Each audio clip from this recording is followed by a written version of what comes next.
Sa halip na huli ng isda, iligal na droga ang bitbit ng dalawang mangingisda na nasabat sa isang matagumpay na anti-illegal drug operation sa Dawis, Bohol.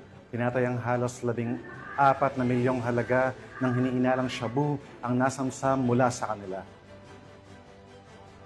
A 9165 o Comprehensive Dangerous Drugs Act of 2002 ang kakaharapin ng dalawang naarestong suspect habang patuloy ang investigasyon upang tukuyin kung may mas malawak pang grupo ang kinilang kinabibilangan. Yan ang balitang hatid ni Patrolwoman Annalyn Canoo.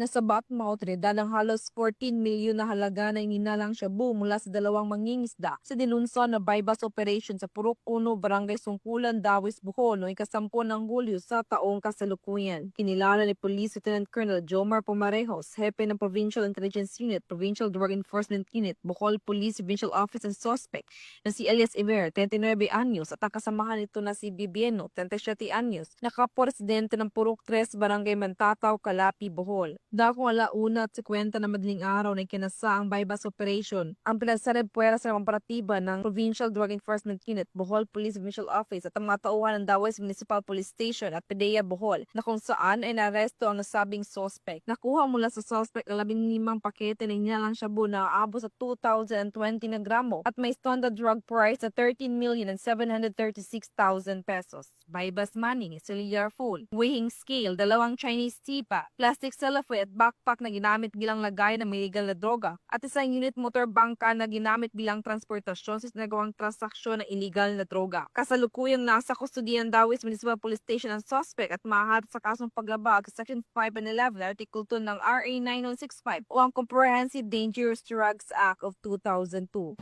Ang operasyon pong ito ay isang klaro na ebidensya ng ating kapulisan sa lalawigan ng Bohol sa pamumuno ni Police Colonel Arnel Banson, ang ating Provincial Director, ay seryoso po sa ating kampanya kontra illegal droga.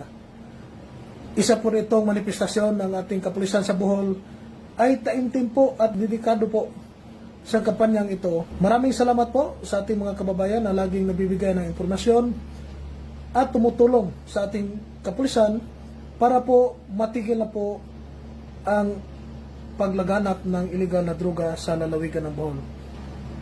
Sa muli po, tayo ay nanawagan sa ating mga kababayan na kung may impormasyon kayo sa mga tao o grupo na involved po sa illegal drugs o shabu o mga drug personality sa inyong lokalidad, huwag po mag-atubiling magsumbong sa pinakamalapit na police station.